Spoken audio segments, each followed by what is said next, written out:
안녕하세요. 저는 서울에서 살고 있는 30대 초반의 여성입니다. 어릴 때 부모님이 모두 돌아가시면서 이모와 살았는데 제 사정을 다 아는 남편과 결혼해서 앞으로 행복하게 살 거라 기대했습니다. 하지만 결혼 후 얼마 되지 않아 남편 혼자 1년간 해외 출장을 간다며 살던 집까지 팔아버린 남편이었는데요. 넌 갈 곳도 없으니 우리 엄마 모시고 살면 되겠네. 본인은 해외로 나가니 저더러 혼자 사는 아픈 시모를 돌보라는 거였습니다. 툭하면 저에게 고아라서 근본이 없다던 시어머니를 말이죠. 하지만 저도 갈 곳은 있었습니다. 남편은 아픈 자기 엄마는 저에게 맡기고 혼자 해외 나갈 생각에 잔뜩 기대에 부풀어 있었는데요. 제가 보낸 사진 한 장에 남편은 출장을 간 지 3일 만에 개거품을 물며 귀국해야 했습니다. 부모 없이 자랐다고 온갖 무시에 가진 돈 하나 없어서 자기가 시키는 대로 살아야 한다고 생각했던 남편과 시모는 법대로해서 가만두지 않는다고 했지만 정작 법으로 혼인한 건 바로 두 사람이었습니다. 결혼 후 남편과 시모가 저에게 어떻게 했는지, 그리고 남편에게 제가 보낸 사진은 과연 어떤 사진이었기에 급하게 귀국까지 했는지 그 사연을 지금 바로 시작해 보겠습니다. 수연아, 빨리 옷 입어. 병원 가야 돼, 빨리. 어느 날 이모가 집으로 급하게 찾아오셨고 오자마자 병원에 가야 한다며 옷을 입으라고 했습니다. 그때 제 나이가 7살이었어요. 병원으로 가는 길에 이모는 엄마 아빠가 교통사고를 당해서 수술을 받고 있다고 했습니다. 처음엔 거짓말인 줄 알았는데 이틀 뒤 부모님이 모두 돌아가셨습니다. 너무 어린 나이라 잘 기억은 안 나지만 장례식장에서 많은 손님들이 오셔서 절하는 모습이 기억나고 어떤 손님들은 저를 보고 불쌍하다는 얘기도 했던 게 생각이 납니다. 그런데 저는 지금껏 살면서 제가 불쌍하다고 생각해 본 적이 없었습니다. 외롭지도 않았고요. 이모와 함께 살았거든요. 제가 이모 집에 들어가 살게 되면서 이모가 제 법적 보호자가 된 거였습니다.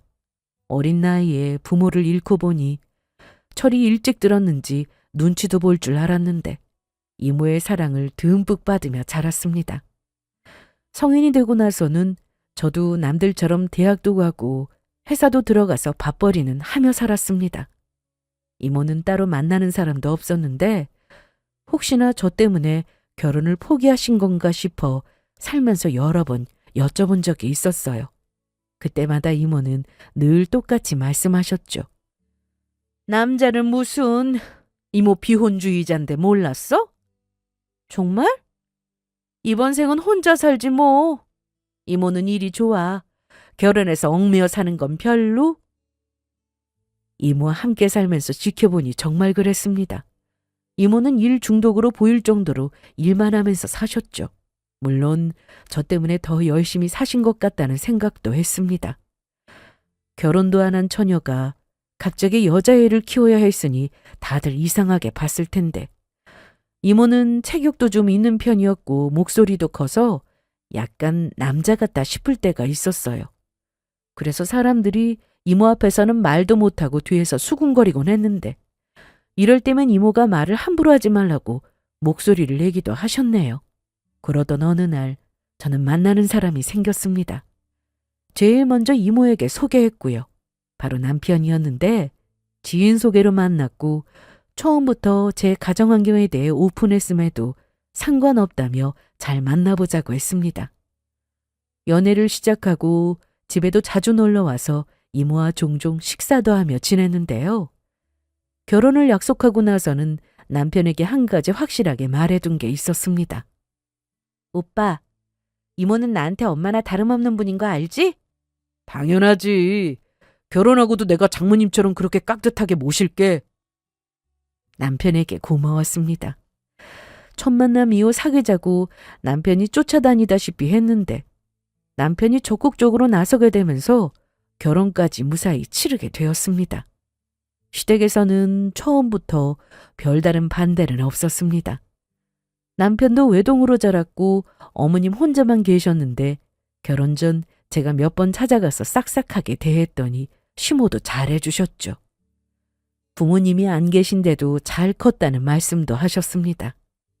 조건으로 보면 남편이 저보다 좋았습니다. 평범한 직장인인 저와 달리 남편은 좋은 대학을 나와 외국계 회사를 다니고 있었거든요.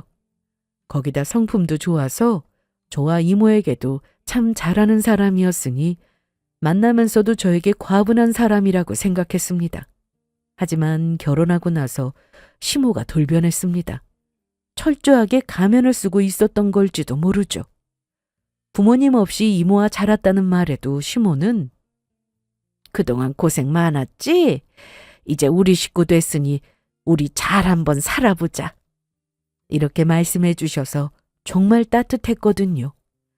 하지만 완전히 다른 모습을 보기까지 그리 오랜 시간이 걸리지 않았습니다. 저는 결혼도 했고 시댁에 다른 식구 없이 어머니만 혼자 계시니 정말 잘 지내보고 싶고 어머님께 이쁨도 받고 싶어서 잘했습니다. 남편이 회사 일로 바쁘더라도 혼자 시댁에 가서 어머님을 챙기며 같이 식사도 했죠. 물론 저도 어색하고 불편했습니다. 그런데 다 이러면서 친해지는 거잖아요. 처음에 제가 남편 없이 시댁에 갈 때면 시모는 너무 억지로 잘하려고 하지 않아도 된다고 하셨지만 그렇게 몇 번 찾아갔더니 이제는 시모가 저를 기다리셨습니다. 수연이니? 네, 어머님. 오늘은 일 마치고 오는 거야? 같이 먹으려고 엄마가 국수했어. 갈게요, 어머님. 저도 오늘 오빠가 집에 없어서 혼자 저녁 먹어야 하는데 잘 됐네요. 그래. 너무 급하게 오지 말고 천천히 와. 알았지? 네, 어머님. 어머님은 저한테 늘 본인을 엄마라고 하셨는데 친엄마처럼 대해주고 싶다고 하셨기에 좋게 생각했습니다. 하지만 시모도 본심을 숨길 수는 없었습니다. 은연중 진짜 속마음이 튀어나왔거든요. 제가 시댁에 안 가는 날은 시모가 집으로 오셨는데 처음엔 당연히 좋았습니다. 딸이라고 부르며 반찬도 해다 주셨죠. 그런데 냉장고에 제가 만들어둔 반찬을 보시고는 아니 시간이 어디 있어서 반찬을 다 만들었어? 그냥 틈나는 대로 만들었어요. 어디 꺼내봐. 먹어보자. 사실 어머님 솜씨에 비할 바는 못 됐지만 맛은 좀 없어도 좋게 봐주시겠지 생각하며 반찬을 꺼냈습니다. 아이고, 이게 뭐야? 맛이요. 별로예요? 오빠는 그래도 맛있다고 했는데. 우리 정호가? 그럴 리가. 이틀 전에 똑같이 반찬해서 줬는데 맛있다고 하면서 더 만들어두라고 했거든요. 그냥 너 듣기 좋으라고 한 말이지. 그러면서 그 뒤에는 혼잣말로 뭐라고 하셨는데 사실 다 들렸습니다. 부모가 없이 자라서 그런지 애가 눈치가 없네. 네? 아니다. 이건 버리고 내가 오늘 가져온 반찬으로 넣어놔. 그래도 버리긴 아까운데요. 그럼 네가 혼자 다 먹어. 우리 정호 이런 반찬 주지 말고. 당연히 기분이 좋지 않았습니다. 그래도 이전까지만 해도 시모는 늘 저에게 따뜻하게 대해주셔서 이날 반찬 때문에 어머님도 기분이 좀 별로였나 생각하고 말았습니다. 남편은 평소 저에게 애정 표현이 적극적인 사람이었는데요. 시모 앞에서도 똑같았어요. 처음엔 시모도 보기 좋다고 하셨는데 본인 아들이 너무 저만 챙긴다고 생각하셨는지 이제는 한 말씀 하셨습니다. 둘이 사이 좋은 건 알겠는데 그래도 내 앞에서는 좀 자제를 해. 뭐 어때요? 어른 앞에서는 손도 못 잡아요? 으이그, 그렇게 좋아? 좋으니까 결혼했죠. 남편과 시댁에 가서 밥을 먹을 때면 남편이 시모도 챙겼지만 저도 잘 챙겨줬습니다.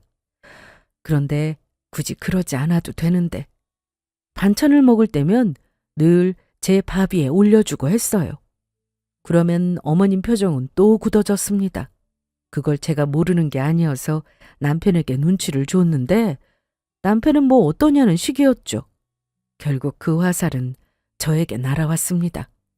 이날은 시댁에 가기로 한 날도 아니었고 퇴근해서 일찍 집에 가 쉬려고 했습니다. 그런데 시모가 퇴근길에 좀 들리라고 하시더라고요. 저녁을 먹자고 한 것도 아니고 짧게 할 말이 있다고 하셔서 알겠다고 하고 시댁으로 갔습니다. 그런데 저를 보자마자 시모는 너 우리 청호한테 대체 뭐라고 했냐? 네? 무슨 말씀이신지. 우리 아들을 어떻게 구워 삶았길래 청호가 엄마인 나한테 이러냐고? 갑자기 왜 이러시나 했는데 알고 보니 남편이 따로 부탁을 했답니다. 본인이 출장을 가고 없으면 제가 혼자 있으니 잘 좀 챙겨주라고 말이죠. 남편이 저를 신경 써준 거니 마음은 고마웠지만 결국 이 말이 시모는 불만이었던 겁니다.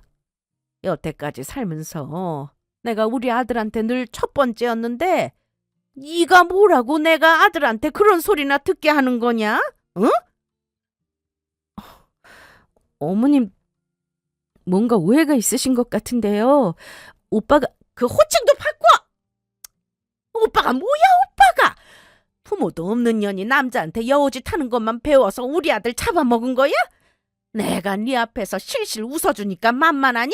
쉬워 보였어? 솔직히 무서웠습니다. 그렇게 천사처럼 늘 웃으시던 분이라 그런지 갑자기 무서운 표정을 지으며 소리를 지르니 그 앞에서 무슨 말을 해야 할지 모르겠더라고요. 이날 시모의 호통에 죄를 진 사람처럼 쩔쩔매다가 그래도 제가 그런 말을 들을 만큼 함부로 산 적은 없었기에 입을 열었습니다. 어머님, 호칭은 고치겠습니다. 그런데 부모도 없는 년이라고 여우짓 한다고 하신 말씀은 사과해 주세요. 뭐래? 제가 왜 그런 말을 들어야 하는지 모르겠습니다.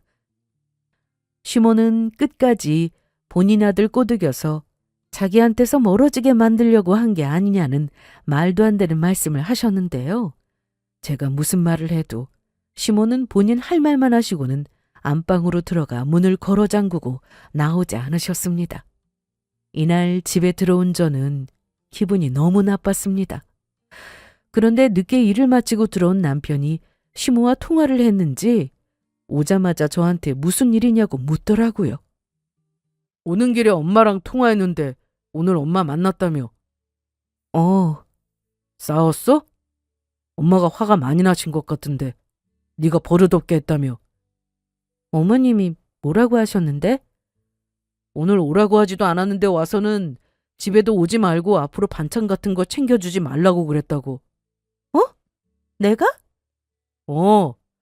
그래서 엄마가 너무 기막히니까 그렇게 배웠냐고 한 소리 했는데 네가 그 말에 사과하라고 소리를 질렀다던데?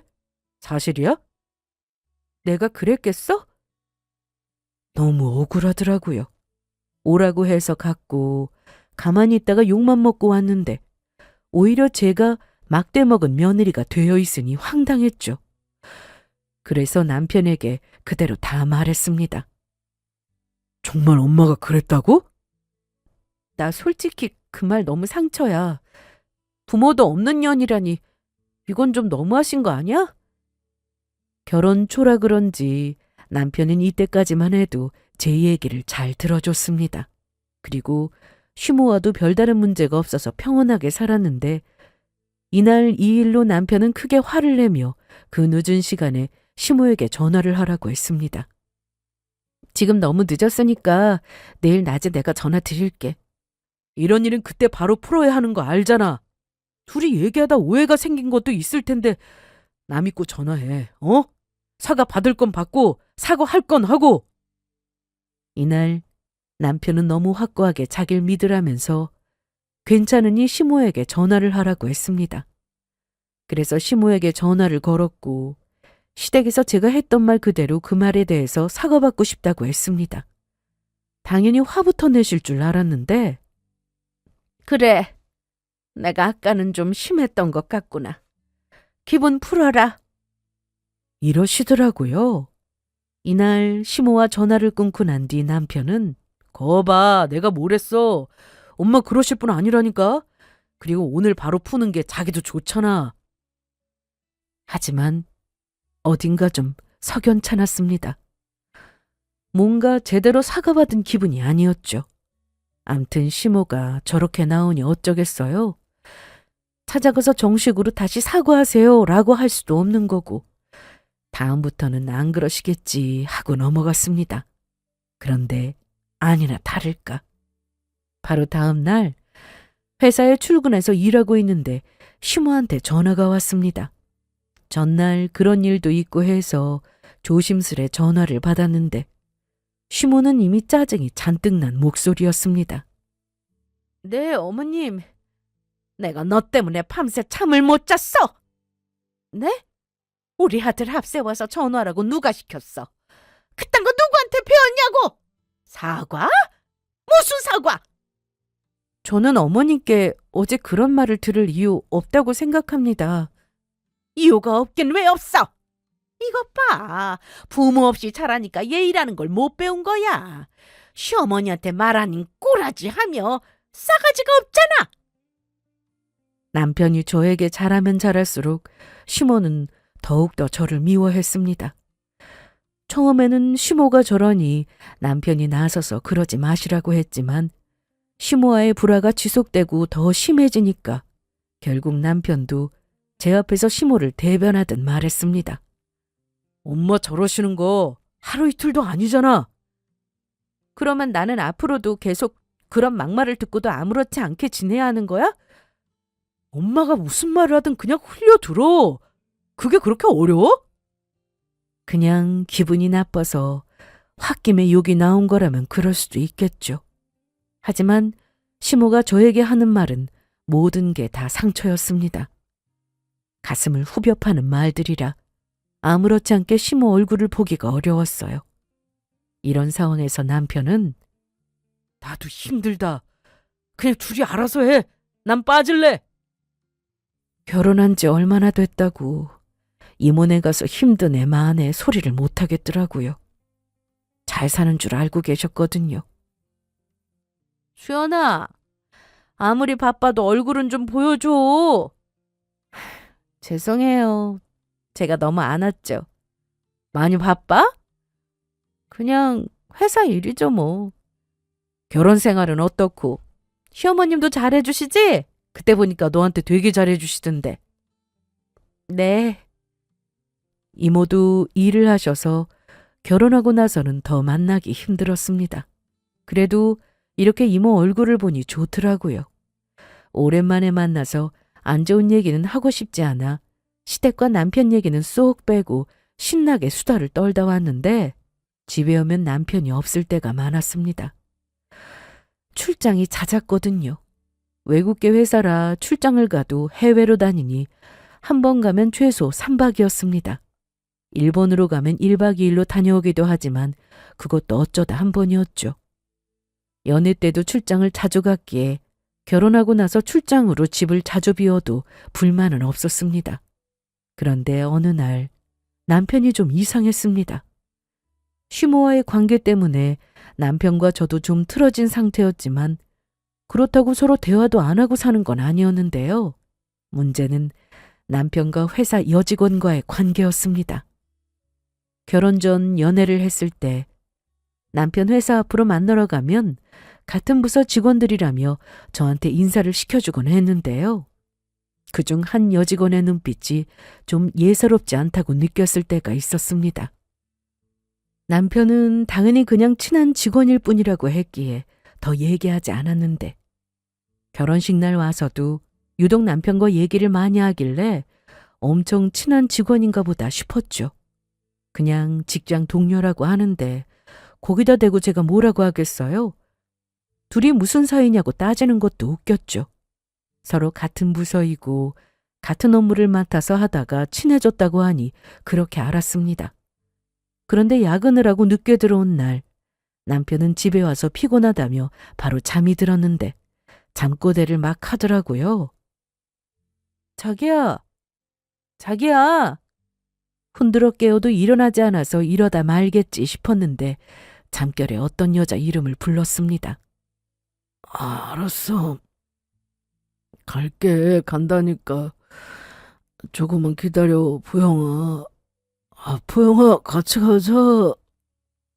남편의 입에서 나온 이름은 그 여직원이었습니다.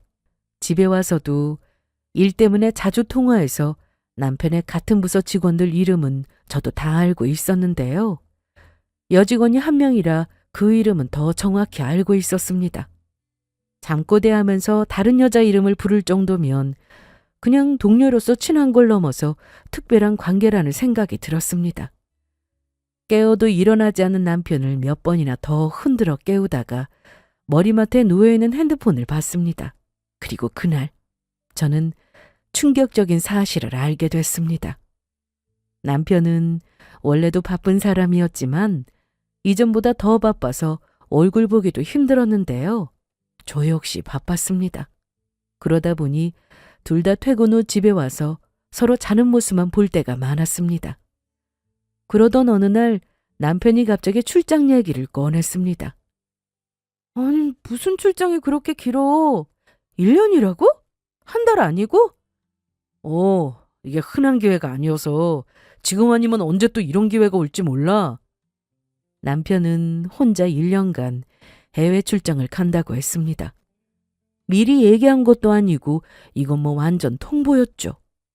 남편 회사에서는 신청하는 직원에 한해서 해외에 나갈 기회를 주는데 최소 1년부터 시작하기 때문에 기혼자는 가족들과 함께 나가는 것이 일반적이었습니다. 그런데 남편은 혼자 나간다고 했습니다. 여기서 더 기가 막혔던 게 뭔지 아세요? 남편은 저한테 아무 말도 없이 살던 집을 부동산에 내놨습니다. 다음 날 부동산에서 전화가 왔는데 아니, 그게 무슨 말씀이세요? 저희 집이요? 그래요. 전에 집 보고 와서 마음에 든다고 바로 계약하고 싶다고 하는 거예요. 남편분이 연락이 안 되길래 급한 대로 전화했어요. 언제 올 수 있어요? 집을 보러 왔더니 언제요? 남편은 저 모르게 집을 내놨고 제가 없을 때 부동산 사장님과 집을 보고 싶다는 사람이 와서 둘러보고 갔다고 했습니다. 이날 퇴근하고 집에 가서 저는 남편에게 따졌습니다. 이게 뭐 하는 짓이야? 아니, 그럼 나 1년간 나가 있을 건데 여기서 너 혼자 지내려고? 그건 너무 낭비잖아. 혼자 살든 아니든 부동산에 내놓기 전에 나한테 말을 하는 게 우선 아니야? 잊었어? 이 집 4명이잖아. 그럼 나는 어쩌라고? 그러자 남편이 하는 말이 더 가관이었습니다. 어차피 너 갈 곳도 없으니까 우리 엄마 모시고 살면 되겠네. 남편은 본인이 해외에 나가 있는 동안 혼자 살고 계시는 자기 엄마를 제가 모시면 되겠다 생각했던 거였습니다. 홀어머니라 남편이 외국에 나가면 돌볼 사람이 없었으니 잘 됐다 싶었겠죠. 시모는 최근 수술도 받아서 누군가 자주 들여다봐야 했습니다. 그동안 여러 일들이 있어서 전처럼 시댁에 자주 가지는 않았지만 그래도 수술까지 받으셨다고 해서 종종 시댁에 들러 신경을 썼는데도 그럼에도 시모는 저만 보면 복에 겨웠네 하면서 막말을 내뱉곤 하셨습니다. 남편도 알고 있었어요. 시모가 저한테 어떻게 대하는지 말이죠. 사이에 끼어들면 골치만 아프니 그렇게 방관하며 살았는데 암튼 집을 팔아버리면 저도 갈 곳이 없으니 어쩔 수 없이 시댁에 들어가겠지. 지가 별 수 있겠어? 라고 생각하는 남편이었습니다. 갈 곳도 없으면서 고집 그만 피우고 그냥 들어가. 그런데 내가 왜 갈 곳이 없어? 네가 친정이냐 뭐가 있냐? 이모님도 이제 본인 인생 사셔야지. 네가 이모님한테 가면 그거 민폐야. 결혼까지 했는데 내가 일 때문에 좀 길게 출장 가는 거면 당연히 네가 우리 엄마 모셔야 하는 거 아니야? 이제 앞으로 쭉 엄마 모시고 살아야지. 수술도 하셔서 몸도 안 좋으시잖아. 며느리로서 그 역할은 좀 제대로 해줬으면 좋겠다. 그날 이후 남편과 저는 거의 매일 싸웠습니다. 저는 그렇게 못한다고 딱 잘라 말했지만 남편은 퇴근하고 집에 오면 시댁에 들어가라는 얘기뿐이었죠. 그렇게 남편이 해외로 나가는 날이 며칠 앞으로 다가왔고, 남편은 며칠 뒤 이사 차량이 오면 살림살이 싣고 시댁으로 가면 된다며 다 준비되어 있으니 저는 몸만 가면 된다고 했습니다. 나 돌아올 때까지 우리 엄마 잘 챙겨. 저는 이날 마지막으로 물어봤습니다. 이대로 가면 정말 후회 안 하겠어? 보. 무슨 후회? 너야말로 내가 말한 대로 안 했다가 괜히 후회하지 말고 우리 집 가서 엄마 잘 모시고 있어. 1년 그거 금방이야. 내가 출장 다녀와서 엄마한테 물어보고 네가 그동안 잘했으면 그때 다시 집어넣어서 우리 둘이 나와서 사는 걸로 해줄게. 그럼 되는 거지? 그렇게 남편은 끝까지 저를 무시하며 결국 비행기를 탔습니다. 하지만 남편은 출장에 가서 3일 만에 다시 돌아와야 했는데요. 제가 보낸 사진 한 장에 개거품을 물며 귀국을 했습니다. 정신없이 이삿짐 정리를 하고 있는데 남편에게 전화가 왔습니다.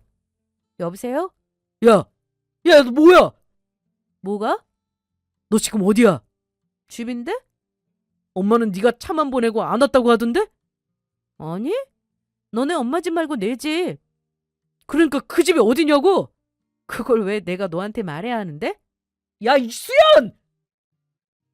남편이 비행기를 타고 도착할 때쯤 되어서 저는 남편에게 사진 한 장을 보냈습니다. 그건 바로 제가 새 집에 이사 후 그 집에서 찍어둔 사진이었죠. 전에 살던 집보다 더 넓고 좋은 집이었는데요. 그 사진을 본 남편은 이게 뭐지 싶었을 겁니다. 그리고 시모의 전화까지 받고 나서 한국에 안 들어올 수 없었겠죠. 남편이 가고 나서 이사 차량이 왔는데 저는 남편이 놓고 간 짐만 시댁으로 보냈습니다. 그러니 시모가 봤을 땐 짐이 없어도 너무 없고 저도 연락이 안 되니 뭔가 이상하다 싶었을 겁니다. 저는 남편에게 새 집에서 찍은 사진과 함께 시모를 모시는 일은 없을 거라고 문자를 보냈습니다.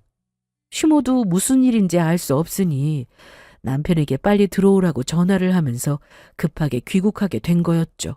그렇게 귀국한 남편은 제가 집도 알려주지 않으니 답답해서 이모네로 찾아왔는데 연락을 받고 저도 이모네 집으로 갔습니다. 이날 남편은 저를 보고 다짜고짜 화를 냈습니다. 어떻게 된 거야? 너 다른 놈하고 살림 차렸냐? 뭐? 살림을 차리다니? 그럼 그 사진 뭔데? 어디서 찍은 건데? 나 놀리려고 가짜로 보낸 거야? 왜 우리가 쓰던 가구며 가전이며 그 사진 속 집에 있느냐고? 내가 너네 엄마 집으로 안 가고 짐도 안 보냈으니 궁금할 것 같아서 이사 잘했다고 보낸 거야. 저는 이미 다 알고 있었습니다. 남편이 자다가 잠꼬대를 했던 그날, 남편의 폰에서 남편과 그 여직원이 동료가 아니라는 것을요. 그렇게 남편의 외도 사실을 알게 된 저는 고민 끝에 결국 이모한테 가서 다 얘기했습니다. 남편은 제가 부모 없이 이모가 키워줬으니 모아둔 재산도 없다고 생각했습니다. 저는 이모와 살면서 직장 생활하며 월급을 받으면서 착실하게 모았습니다. 그 모은 돈으로 결혼을 했죠. 신혼집은 처음부터 남편이 마련한다고 했고, 그래서 저는 가구와 가전으로 신혼집을 채웠고, 시모한테 옷과 한복 그리고 필요한 가전 몇 가지도 바꿔드렸습니다. 여기서 남편이 모르는 사실이 하나 있었는데 그건 바로 저에게 재산이 더 있다는 거였어요. 바로 부모님이 남겨주신 재산이었죠. 그 당시 제가 너무 어렸고 이모가 그 돈을 관리하게 되었습니다. 제가 성인이 되면 주기로 했고요. 남편을 만나 연애하는 동안에도 그 돈에 대해서는 얘기하지 않았습니다. 일부러 감춘 게 아니라 그럴 만한 사정이 있었습니다. 제가 성인이 되고 그 돈을 받게 되었을 때 고마워 수연아. 뭘 고마워요. 지금 급한 불부터 꺼야죠. 이모가 돈을 급히 써야 할 일이 생기게 되면서 그 돈을 이모가 쓰게 됐습니다. 지금까지 저를 키워준 부모 같은 분인데 당연히 고민할 것도 없이 드렸어요. 그렇게 이모를 믿고 한동안 그 돈은 잊고 지냈는데 어느 날 남편의 외도 사실을 알고 혼자 힘들어하다 이모를 만나 남편에게 여자가 있다고 말했을 때 이모가 저에게 통장을 하나 주셨습니다. 이게 뭐예요? 네 돈. 돈이요? 수연이 네 덕분에 급한 곳에 잘 썼어. 너무 늦게 줘서 미안하다. 이모는 이날 진작에 줬어야 했는데 너무 늦었다며 그 돈으로 하루빨리 남편과 갈라서고 제 인생 살라고 했습니다. 이 돈으로 집 얻어. 그리고 네가 갈 곳이 왜 없어? 여기가 네 친정이야. 나도 있고 여기 돈도 있는데 당당해지라고. 그렇게 너 쫓아다녀서 연애하고 내 앞에서 결혼하면 행복하게 해줄 거라고 했으면서 바람을 피워? 그런 놈은 뒤돌아볼 것도 없어. 이혼해.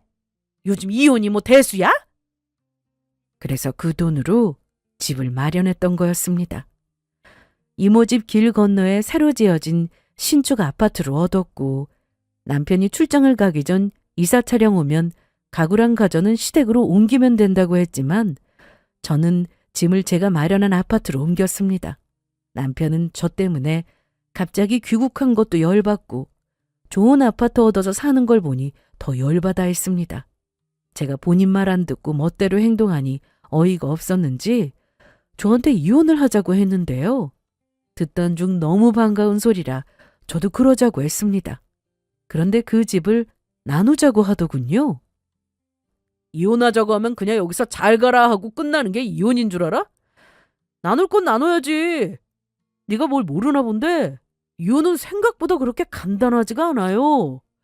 그 식탁하고 옷장이랑 또 냉장고랑 그거 다 어디 있어? 그거 옮겨놓은 그 집 어디냐고? 아니다. 그 집이 어딘지가 중요한 게 아니라 네가 그 돈이 어디서 나서 샀는지가 더 중요하겠지? 그러니까 너 돈 숨겨두고 나랑 결혼한 거잖아. 아니야?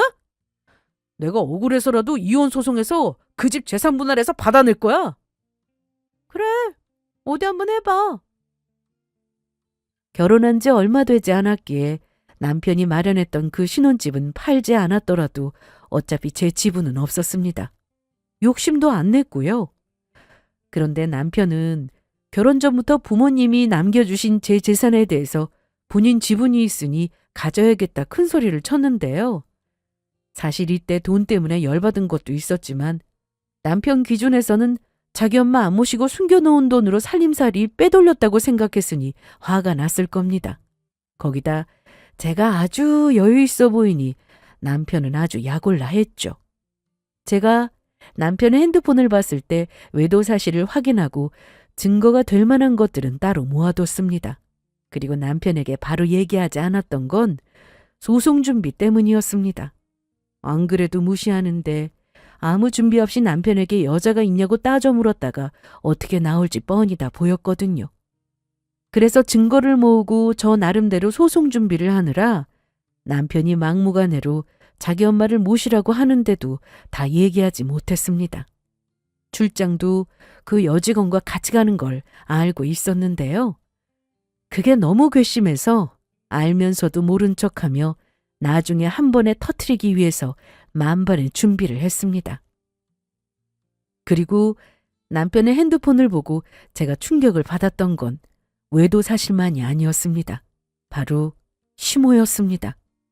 시모가 남편에게 이런 문자를 보냈더라고요. 애는 갖지 말어. 가지려면 아주 늦게 갖든가. 애 생기면 걔가 나 신경이나 쓰겠어? 이 문자를 보고 충격을 넘어서 소름이었습니다. 이세 계획을 제가 아닌 자기 엄마와 세우고 있던 남편이었으니까요.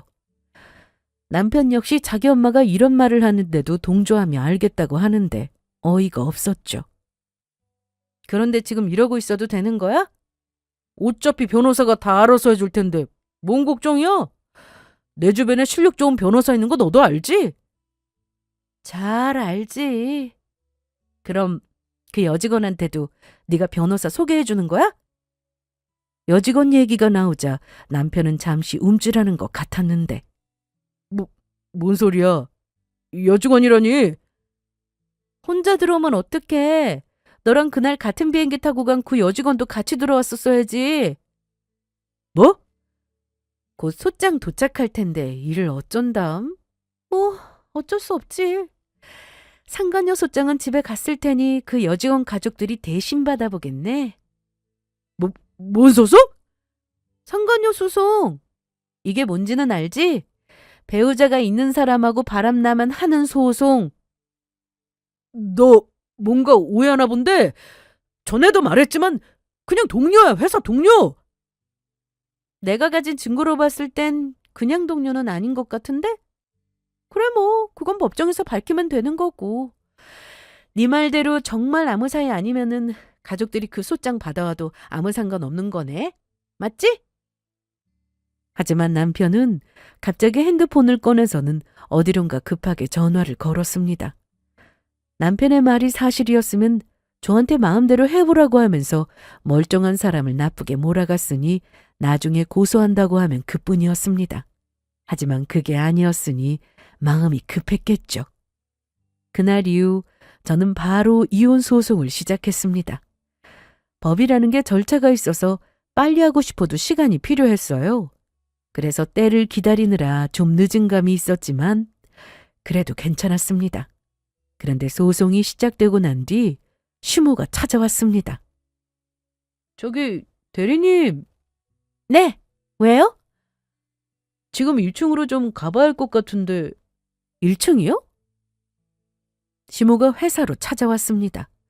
그런데 저희 회사는 로비에서 사원증을 찍어야 들어올 수 있었기에 시모가 며느리 만나러 왔다며 들여보내달라고 난동을 부리고 있었죠. 직원의 말을 듣고 저는 급히 1층으로 내려갔는데 아니 내 며느리가 이 회사에 다니고 있다니까 좀 나봐요.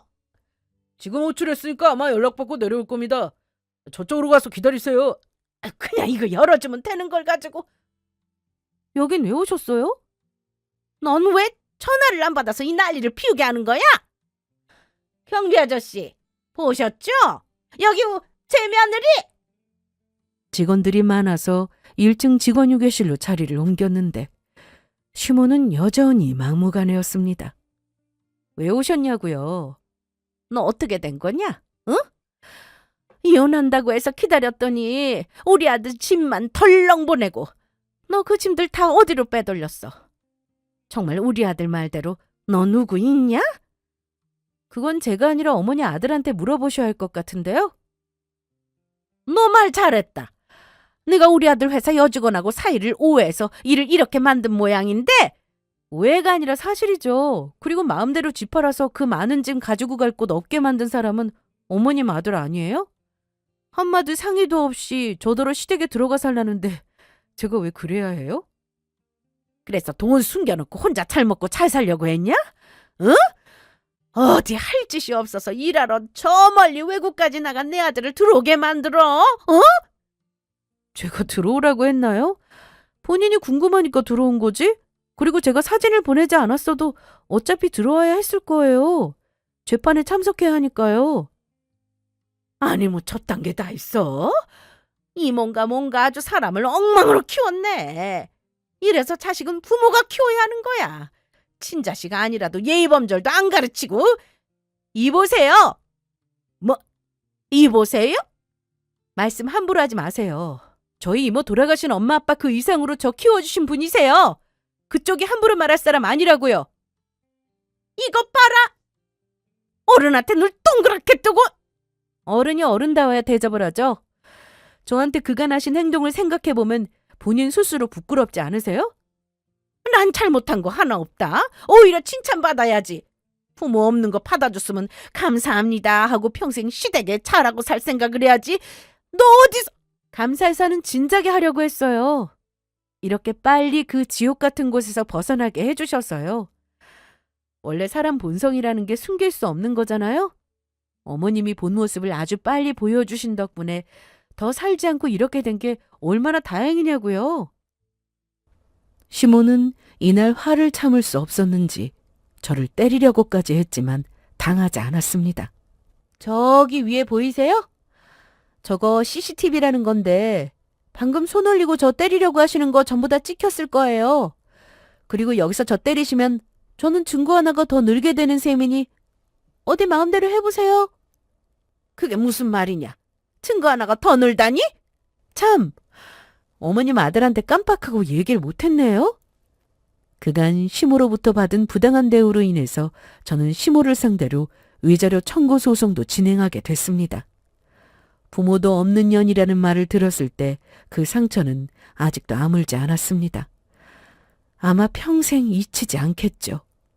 그날 이후로 저에게 했던 수많은 모욕적인 말과 행동까지 한두 번이었다면 그냥 또 그러시는구나 하고 넘길 수도 있었겠지만 잊을만 하면 한 번씩 튀어나오니 저도 녹음이라는 걸 해봤습니다.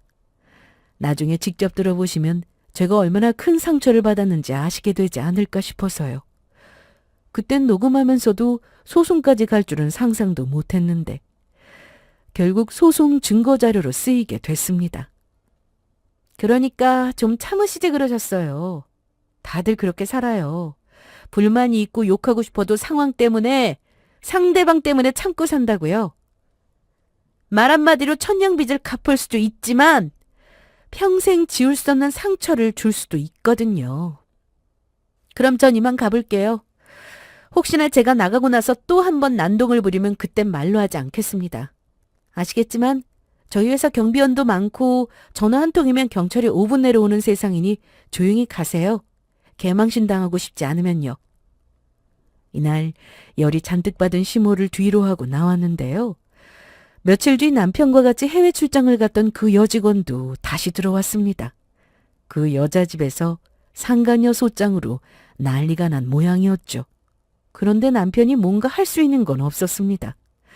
남편은 저에게 든든한 친정도 돈도 없다고 생각해서 자기 엄마 모시게 하며 부려먹을 생각이었겠지만 생각지도 못하게 제가 소송 준비를 해놓고 돈도 있다는 걸 알게 됐으니 일단 사과부터 해야겠다 싶었나 봅니다. 수연아, 이건 아니지. 내가 전에도 말했지. 오해가 더 쌓이기 전에 바로 풀어야 한다고.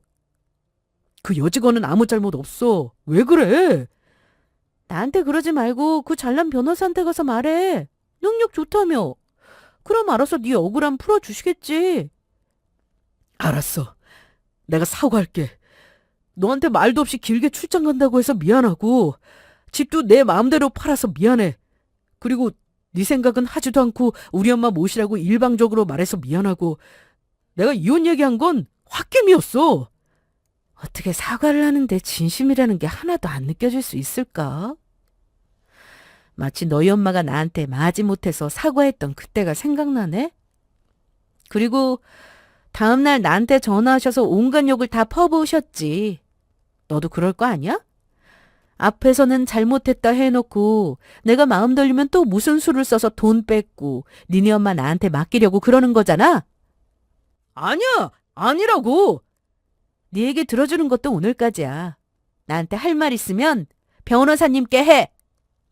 저는 그렇게 소송을 이어갔고 이혼 소송에 상간녀 소송 그리고 시모를 상대로 위자료 청구 소송까지 바쁘게 지냈습니다.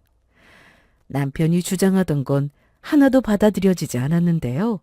특히 제가 가지고 있던 재산은 결혼 전 남편과 상관없는 돈이라 분할해서 당연히 제외되었습니다. 그리고 따지고 보면 저도 이모한테 돈을 받기 전까지는 손에 쥐고 있던 돈이 아니라 당연한 일이었어요. 이번 소송으로 시댁은 물론 그 여직원도 난리가 났습니다. 남편 회사에서는 해외로 장기 출장을 갈 경우 거주할 집을 제공해주고 있었는데요. 남편이나 그 여직원 말고도 이번에 신청해서 해외로 나간 직원이 몇 명 더 있었나 보더라고요. 둘이 그렇고 그런 사이니 해외에 나가서도 조심하지 않고 행동한 탓에 다른 직원들 사이에서 안 좋은 얘기가 나왔고 결국 소송과 맞물려 인사과에서 두 사람을 불러들였다고 했습니다. 두 사람이 말도 없이 귀국한 것에 대해 묻다가 부적절한 사이라는 걸 회사에서도 알게 되었고 그 자리에서 두 사람의 출장은 바로 취소가 되었다고 들었습니다. 사생활로 해고까지는 안 된다고 했으나 다른 직원들과 같이 계속 일한다는 건 아니다 싶었는지 결국 다른 부서로 발령이 났다네요. 그런데 여직원은 타 부서 업무 보조로 남편은 창고에서 재고 정리를 하게 되었다는데 그 좋은 자리에 있다가 그런 처지가 됐으니 어떻게 버티겠어요? 둘 사이에도 조금씩 금이 갔고 상간녀 소송으로 제가 아주 확실한 증거까지 내밀었을 때 모든 게 다 끝났습니다.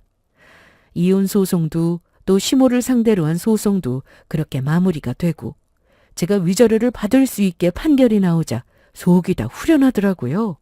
특히나 상간녀 판결문을 받았을 때도요. 그 여직원, 아니 그 상간녀는 소송이 다 끝나고 난 뒤 저를 찾아왔는데요. 정말 찌질했습니다. 무슨 일이에요? 부탁이 있어서 왔는데요. 아시겠지만 다 정리했어요. 그런데 그 판결문이요. 상간녀는 저한테 판결문을 어떻게 할 거냐고 물었습니다. 사실 어떻게 해야지라고 생각한 적은 없었어요. 원하는 대로 결과가 나왔으니 이대로 제 인생 살아야지 싶었는데 상간녀의 말을 들으니 이게 꽤 쓸모가 있더라고요. 저 그 회사에 사직서 냈고 관계도 다 정리했어요. 혹시나 제가 이직할 회사에 와서 그 판결문 뿌린다거나 나중에 제가 결혼할 때 와서 얘기한다거나 그런 건 아니죠? 아, 그런 방법도 있었네요? 몰랐는데 알려줘서 고마워요. 네? 그러니까 앞으로 착하게 사세요. 아셨어요? 그리고 내가 이걸 가지고 뭐라든 그쪽이 상관할 거 없다고 생각하는데요? 저라면 쪽팔려서 나타나지도 못할 텐데. 역시 불륜은 아무나 지르는 게 아닌가 봐요? 이날 상간녀는 제 앞에서 손이 발이 되도록 빌고 또 빌었습니다. 진심이 아니라는 걸 저도 알지만 그 꼴이 너무 우습더라고요. 이혼 후 전 남편과 그 엄마는 어떻게 되었냐고요? 전 남편은 여전히 그 회사에 다닌다고 들었습니다. 어깨에 소문이 퍼졌으니 이직도 쉽지 않고 이직한다고 해도 전처럼 대우받기도 어렵다는 걸 본인이 아마 제일 잘 알 거예요. 그래서 강제로 부서 이동하고 연봉도 깎였지만 그렇게 꾸역꾸역 다니는 거겠죠. 전시모 집에 들어가서 산다고 하던데 전시모는 수술하고 몸이 더 안 좋아졌는지 전 남편이 결국 병수발을 든다고 했습니다. 그리고 다시는 안 볼 줄 알았던 전시모와 전 남편을 만난 적이 있었는데 바로 병원이었습니다. 전시모가 다니는 병원에서 마주쳤죠. 이모가 건강검진 때문에 같이 가자고 해서 갔다가 우연히 만났는데 전 남편의 모습이 상상 이상으로 초라했습니다.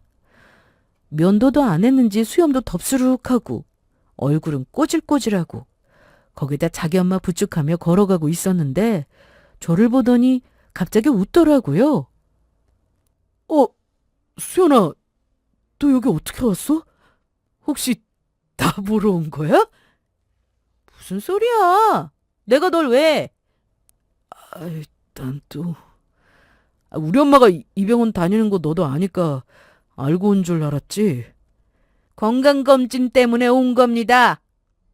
가자, 수연아. 네, 이모. 저기 수연아! 검진 마치고 커피 한 잔 안 할래? 응, 안 할래. 소송 끝나고 정말 오랜만에 보는 거잖아. 그런데 이번엔 이모가 나섰습니다. 저도 충분히 말할 수 있었는데 그간 이모가 참은 게 많았는지 손을 올리더라고요. 아니 이모님, 여기 보는 사람들도 많은데. 우리 수연이한테도 이러셨다면서요? 네? 회사까지 찾아가서 때리려고 하셨다면서요? 어른이면 어른답게 사세요. 그리고 그동안 우리 수연이가 결혼 생활하면서 받았던 상처 평생 가도 남을 겁니다. 제가 이걸로 끝내는 걸 다행이라 생각하시고 다시는 우리 수연이 앞에 얼씬도 마세요. 너도 알아들었지? 그래도 오늘 온 김에 잠깐 얘기라도. 역시 말내는 안 되는 사람이네. 이날 이모는 남편의 뺨을 아주 세게 때려줬습니다. 이모는 체격도 좀 크시고 손은 또 얼마나 큰지 전 남편은 키가 큰 편이었는데도 이모한테 한 대 얻어맞고 휘청일 정도였습니다. 종호야, 괜찮아? 네, 괜찮아요. 저 버릇없이? 버릇없고 예의 없고 속도 없는 사람은 그쪽 아들인 것 같은데요? 이날 전 시모는 자기 아들이 잘났으니 좋은 여자 만나서 다시 결혼시킬 거라며 끝까지 큰 소리를 쳤습니다. 그날 이후로 전 남편에게서 연락이 온 적도 마주친 적도 없었어요. 대신 이모는 병원에 종종 갈 일이 있을 때면 아주 가끔 전시모를 본다고 했는데 알아서 이모를 피한다고 했습니다. 웃기죠? 자기 아들 결혼시키겠다고 큰 소리 쳐놓고 끝까지 잘난 척하더니 이모를 보고 피했을 그 모습을 상상하니 고개가 절로 저어지더라고요. 저는 지금 이모와 살고 있습니다. 이모는 살던 집을 그래도 두고 제가 장만한 집으로 들어와 살고 계세요. 저 키워주시느라 고생하셨으니 이제 제가 갚으며 살려고요. 결혼이라는 건 해도 후회, 안 해도 후회라고 하지만 저는 한번 해봤으니 지금 당장은 다시 하고 싶다는 생각은 안 드네요. 그래서 이모와 앞으로 재미있게 살고 싶어요. 그러다 인연이 또 생기면 제 인생이 어떻게 될지 모르겠지만 지금 현재만 보며 열심히 살아가려고 합니다. 앞으로 잘 살 수 있도록 응원 많이 해주세요. 그럼 제 사연은 여기서 마칠게요. 들어주셔서 감사합니다.